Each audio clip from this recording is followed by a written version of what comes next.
Jalen Hurts is a very good quarterback, and quite frankly, he doesn't get enough grace, I should say, for saying, I win football games. Like, what would you rather? We go play Mahomes, and, oh, man, 41-40, Hurts, 375, 4 touchdowns, they lost. Boy, that guy's good. Or no, hey, you know what? I'm going to play within myself. I'm not going to turn the football over. I'm going to play within the game script here, and we're just going to win. Doesn't matter who gets the accolades. Pro Football Today, only on SportsGrid. Biggest games, the biggest bets that you need to know. So much fun already, Joe. I feel Yeah, like we I'm got having a good lot time. of information Love now. it. Yeah. Good games, not great, but again, it's college football. You can bet on them, nothing better. Bet it, win it. By the way, and I always like to say this, and it's true. Like, you can have the worst game in the world. You cash your ticket, it's like a Picasso. Like, that game was the best game I ever watched in my life. Are you kidding? Exactly. Especially when you're hitting parlays. SportsGrid's College Football Today. Two favorites are still the two favorites. So for me, it's just whether or not you got Herbert at a better price or if you think there's a better price to get at this point. But I mean, with the way Josh Allen plays and generally Lamar Jackson, it still does appear to be a two-player race. The only thing, obviously, this is an injury league, Adam, and in the NFL, an injury that keeps you out 4 or 5 games, all of a sudden, those odds will shift. Newswire, only on SportsGrid. It's the most beautiful time of the year. No, not because of foliage or pumpkin spice lattes. It's because of football. SportsGrid has you covered all season long, covering every snap, every score, and every line move. Prepare, watch, win. Weekends are for winners. Only on SportsGrid.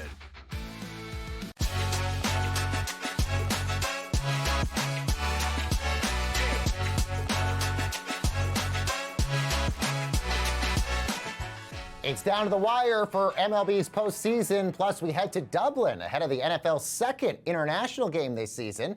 Hi, everyone, and welcome to Front Office Sports Today from FOS Studios here in New York City. I'm Baker Machado. And I'm Renee Washington. Happy Friday, and thanks so much for joining us each and every weekday as we're chatting the biggest stories in the business and culture of sports. We also have NWSL star Brianna Pinto on later to talk about the new showcase spotlighting the next great black female soccer players. But first, let's dive into the headlines in the shoot-around. Yeah, and let's start with continuing a string of high-profile appearances at major sporting events. President Trump attended Friday's opening of the Ryder Cup at Bethpage Black to see the showdown between the United States and Europe. Additionally, this week, when asked about next year's World Cup here in the U.S., the president told reporters that the tournament would be, quote, very secure. He even suggested he would move matches out of U.S. cities that he deemed to be, quote, even a little bit dangerous.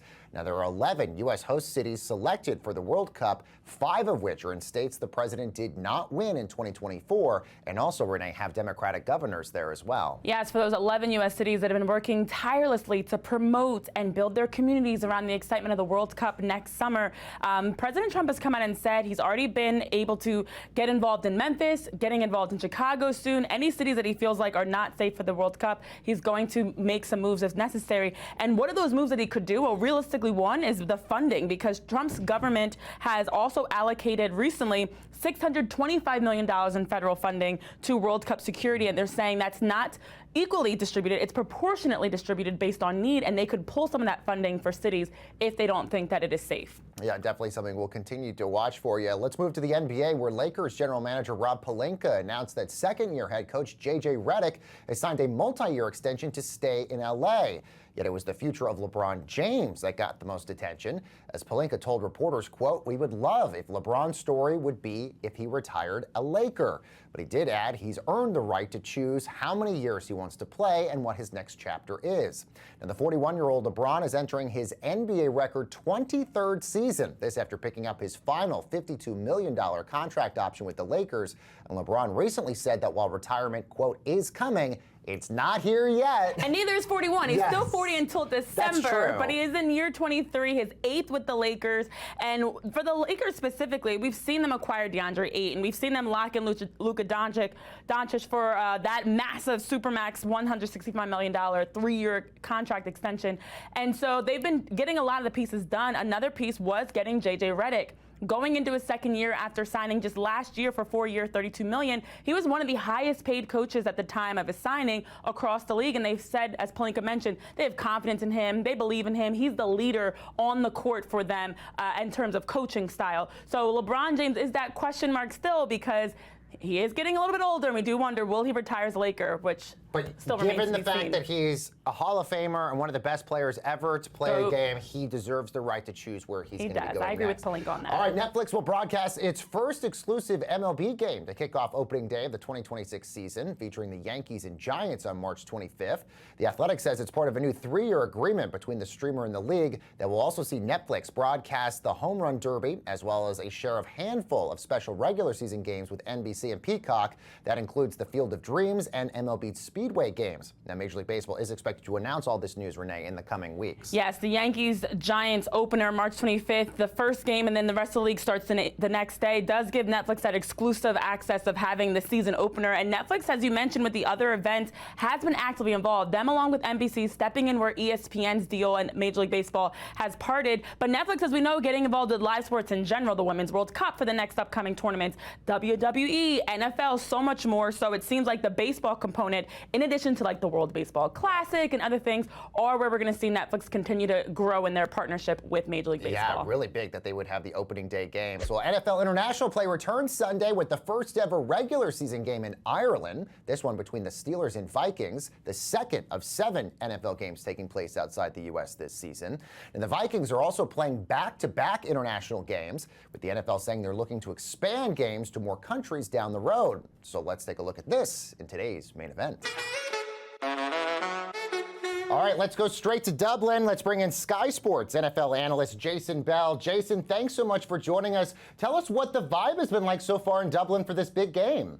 Vibe is the right word, because that's exactly what it is. I mean, the people are ready for the NFL in Dublin. It's intense. As soon as I got off the plane, I felt welcome, like I was at home going to a game, a local game, because the fans have been waiting for this. And that's exactly what the players were talking about, the Minnesota Vikings, when I was with them earlier, about how it felt and how they felt the energy of the city. So it's going to be a great game, and this city will not disappoint. And Jason, we know this is the second of 7 international games, the largest slate for the NFL. And Roger Goodell's already mentioned hopes of having even more international games in the future. There's been some skepticism and criticism on logistics and travel and safety, but it seems like you've got a different vibe that the international market welcomes and wants more NFL. What are your thoughts on even more international games in the future? Listen, it's happening. If Goodell says it's happening, it will go down, and it will. And the teams are adjusting. Man, I read something interesting about, like, the Minnesota Vikings. They got to serve 7,000 meals to the players for their time here. So logistically, they're all ready for this. They're all ready to take on this challenge, because the NFL international games aren't going anywhere. They're just going to continue to expand. So it's all about evolving as a team, and whoever finds the best way to get their business done on these trips can come away with victories. So it's just another challenge that the NFL is ready to take on. But as the fans are in each of these areas, man, it's all about the fans. Like, the fans bring the energy, and the players, they feed off of that. So it's going to happen, and no matter how they feel, they love it when they get on the field. Jason, what's unprecedented also is the fact that the Vikings are playing back-to-back international games, this one in Dublin and then next week back in London against the Browns. As a former NFL player, do you feel like that's going to be difficult for this team to stay there for 2 solid weeks, or do you feel like they'll acclimate pretty quickly here?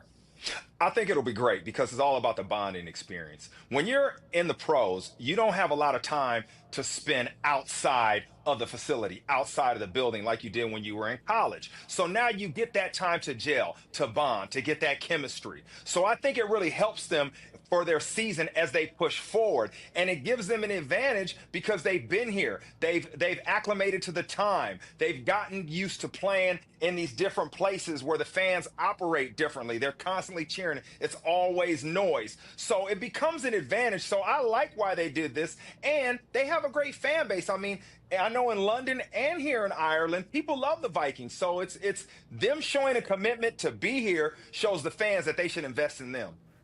Yeah, and we already know that with the international games, you're reaching an entirely different audience that's in attendance, which makes me wonder, with recent comments about a potential Super Bowl internationally, how that would realistically make sense in terms of having the right blend of fans.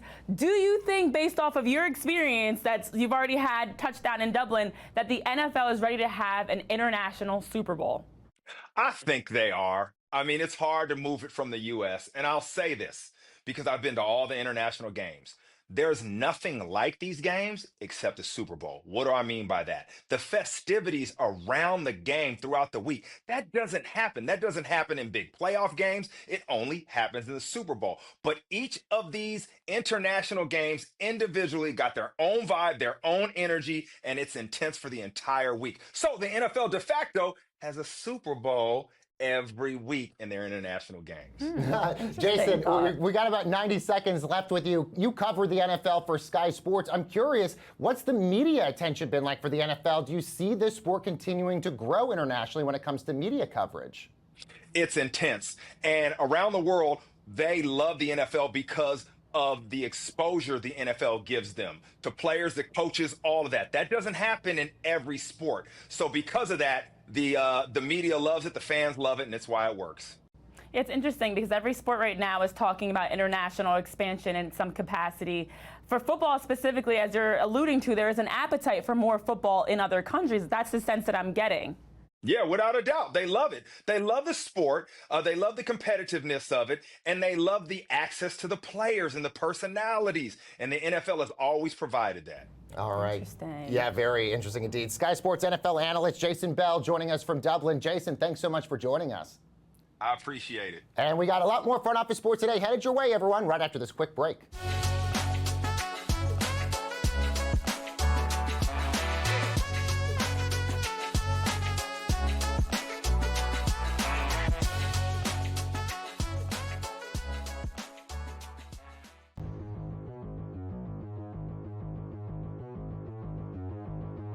Aaron Rodgers, 2-year stint with the Jets that he'll never want to remember. When he goes into the Hall of Fame, he'll just say, please don't mention that. Now he's with Pittsburgh, and he had his best game since Green Bay. Threw 5 touchdowns. Is it 5, right? Am I right about that, Sam? I don't want to screw this up, too. 4 touchdown passes. Yeah, I screwed up again. 4 touchdown passes against the New York Jets. Buy or sell, Aaron Rodgers will finish the season as a QB1 in a 12-team league, top 12 fantasy quarterback. Buy or sell. You know, the cop out here is he stays healthy at Jets, right? He'll do it. It's not asking a lot. Top 12. Purdy's already not going to be top 12, right? He's already going to miss this week, probably another week, maybe as much as 5. They've said. So you knock him out there. There'll be other quarterbacks that get hurt, so you knock them out. I don't think he'd ever get top 5, top 6, top 8. But the 9 to 12, I hate to say it, he wasn't bad last year with the Jets. Right? They didn't win games, but he wasn't bad. He had it when he played. He was a good, solid quarterback. You know, he can still sling it. He still can. I'm the first to admit those 4 touchdowns. It wasn't like he had a monster game. A couple of his interceptions were dropped. You know, that should have been picked off there. It seems like he did complete work for touchdowns. A couple of breakdowns by the Jets as well. So I don't see him really as going to win a league for you. But I'm going to buy this if he stays healthy. Hell, just give me 15 games, and I think he can be top 12. So I'll buy this. I'm going to sell it. Yeah. I mean, games against the Browns and games against the Ravens. And look, I don't know if the Jets defense is as bad as they've showed. If it is, then this may be his best game of the season. So, yeah, I'm going to sell. I think he's on the outside of this looking in. Fantasy Sports Today. Fridays starting at 3 p.m. Eastern. Only on SportsGrid.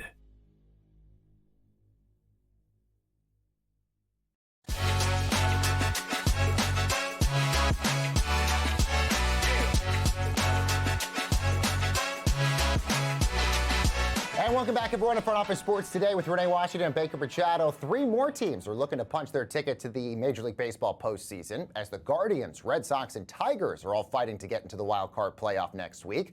This is the rest of the matchups, and seedings are starting to crystallize. So let's bring in Paul Hembakidis, producer for ESPN's Get Up and ESPN Baseball Tonight podcast contributor as well. Good to see you as always, Hembo. Let's start with the AL Central.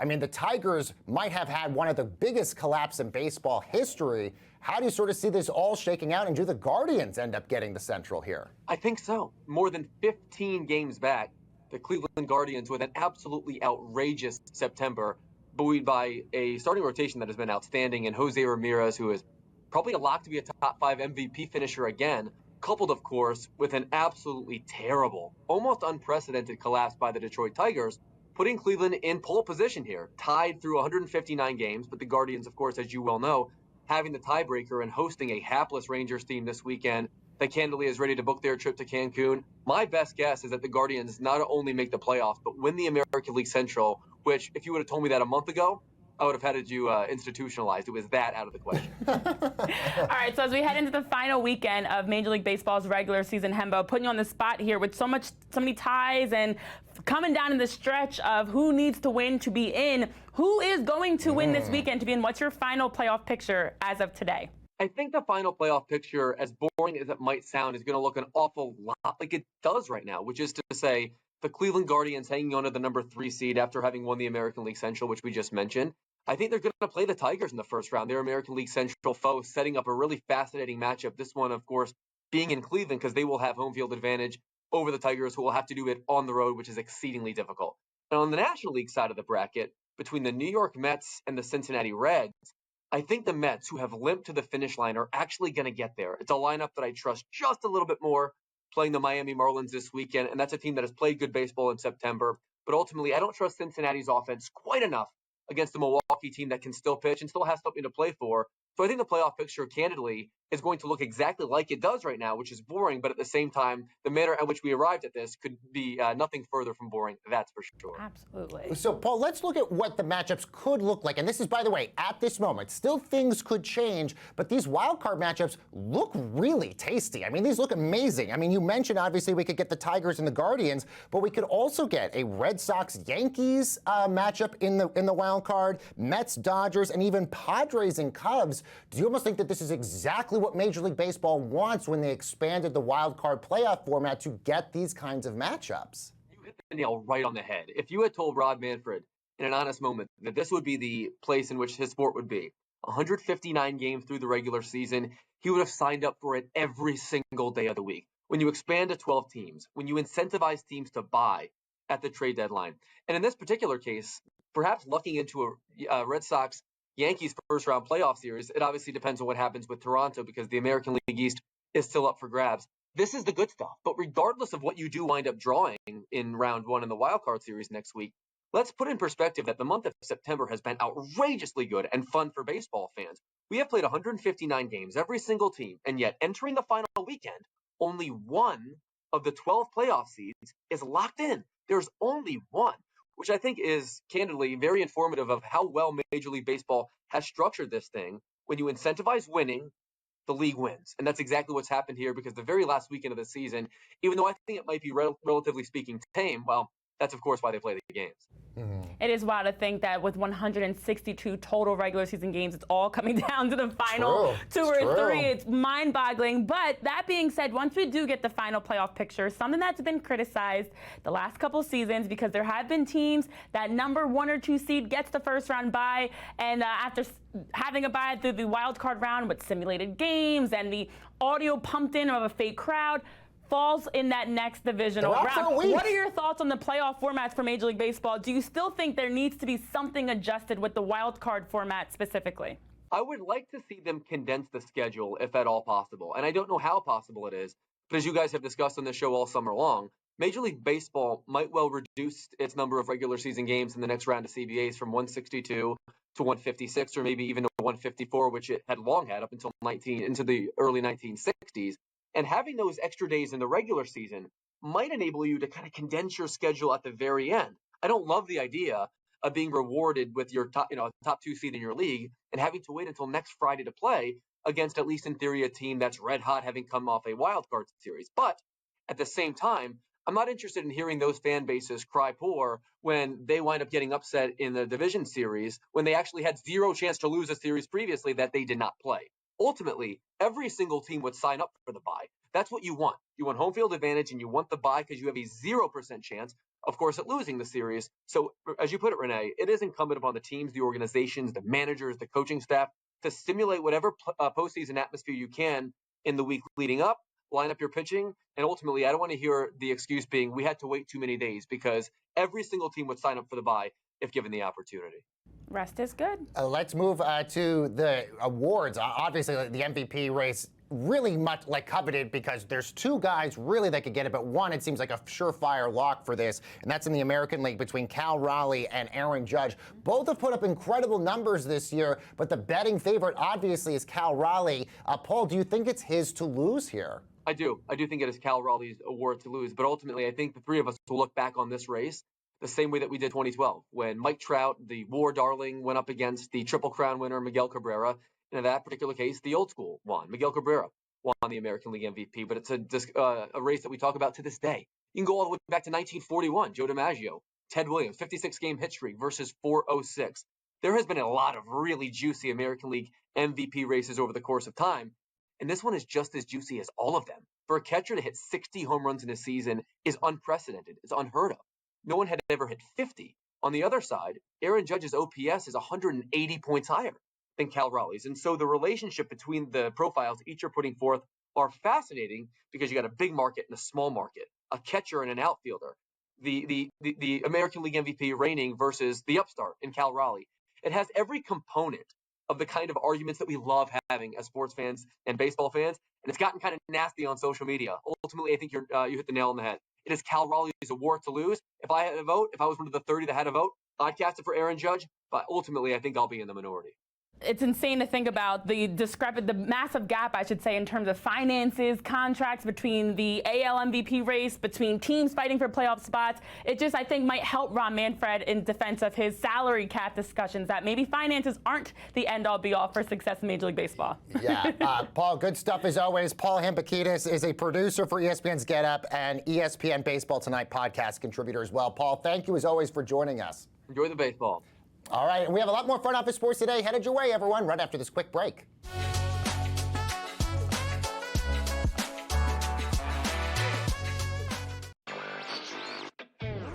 Two favorites are still the two favorites. So for me, it's just whether or not you got Herbert at a better price or if you think there's a better price to get at this point. But I mean, with the way Josh Allen plays and generally Lamar Jackson, it still does appear to be a two-player race. The only thing, obviously, this is an injury league, Adam, and in the NFL, an injury that keeps you out 4 or 5 games, all of a sudden, those odds will shift. Newswire, only on SportsGrid. Talk to me. Who are some of the guys? What are the keys for a victory here? Well, Joe, I mean, we have this one player. I mean, it's like having Tom Brady at quarterback in the Super Bowl. We've got Scotty Scheffler. I think the first key is that, and this is going to sound crazy, but I think we should play him in all 5 matches. It's just, I'm just throwing it out there. 15 wins in 2 years. We got to get him out there. The Early Line, only on SportsGrid. They know the minutia of game time decisions, when to call timeouts, when to kick, go for 2 and all that other stuff better than the head coaches, because the head coaches aren't watching 30, 35 games like sports fans are between college football and the NFL. All the head coaches are doing are watching game films. They may be watching 30 game films, but they're not watching game management. So the fan does know. In-game live, only on SportsGrid. Everything changed at that point. They went and got Jonquel Jones, and they really had that triple threat monster team. That second year they lost in the WNBA Finals, 3-1 against the Las Vegas Aces.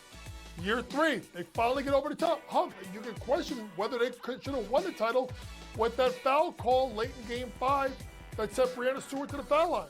Betting above the rim, only on SportsGrid.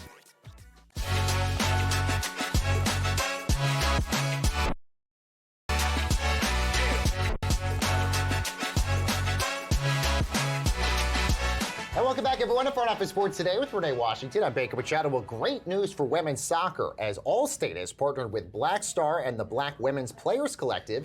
This to create the first ever national scouting event spotlighting top-ranked black female soccer players all over the country with big dreams of competing at the highest levels of women's soccer. So let's bring in midfielder for the NWSL, North Carolina Courage, and of course a board member of the Black Women's Player Collective, Brianna Pinto. Brianna, thank you so very much for joining us. So tell us a little bit about this showcase and how this all came to be. So first of all, thank you for having me. This is the Allstate Next Wave National Showcase. It will be held on November 22nd through the 25th. And we are so excited just for the partnership with the BWPC, Black Star, and Allstate, because we think this will be a fantastic event for 20 to 30 of the top performing Black high schoolers in the country. So we can't wait to host this event. And I'm curious, Brianna, in light of the NWSL launching their combines, of course, we know the draft has been removed, so there's no longer the traditional player draft, but a combine for players to be able to get seen for the league. How does something like this showcase, which is focused specifically on black players, but also another opportunity for recruits and scouts to be able to see players, help amplify those types of efforts? Well, only 12% of the NWSL are black players today, and we want to continue to create more pathways to the highest levels of the game today. And we do that by creating community and carving out a space where these young black girls can see a dream and then work to become it. So this community that we're having between coaches, scouts, agents, players, we think it's going to create an environment that breeds success. And we think an event like the Combine is another great way to build the next generation of talent in the NWSL. But again, we want to make sure there's more opportunities for everyone so that they can see themselves being in the NWSL one day. And something that I enjoy, Brianna, about the Pinto family as a whole is the way you guys, between you and your brothers that play soccer as well in the MLS and USL, have been such trailblazers, especially around black players for change and creating opportunities. Typically, we see more initiatives off the field. Why was it so necessary to create this on the field? And are there hopes to maybe have this become something that is directly connected with the U.S. women's national team, with NWSL efforts in the future? We believe in using our platform for good and creating change in the soccer community. And one of the ways to do that is through accessibility. So the BWPC definitely aligned with my personal values, and I wanted to help this organization increase its impact across the nation. And the BWPC has had a long history of doing just that. And, with our own foundation, we've opened up some mini pitches as well, and that's been super cool because we're just introducing girls to the game. But this specific combine will be a comprehensive experience for the most elite black players in the country, and we hope that not only do they get challenged as athletes on the field, but also have enriching activities to engage in off the field. So some of the things that they'll engage in are career planning sessions, college prep sessions, as well as nutrition and mental health sessions as well. And we want to ensure that they're equipped to have success well beyond their playing days as well. Brianna, with the minute or so we have left with you, I just want to talk about your season so far with the North Carolina Courage. Obviously, it's been a rough sort of start for the season, especially given the fact that you guys lost your coach, but you still have an inside track to make the playoffs. What are your goals for the remainder of the season here? The Courage is a resilient bunch, and we have a winning history, and we want to get back to that. But it takes just picking up wins every single weekend, and we believe that we can do that.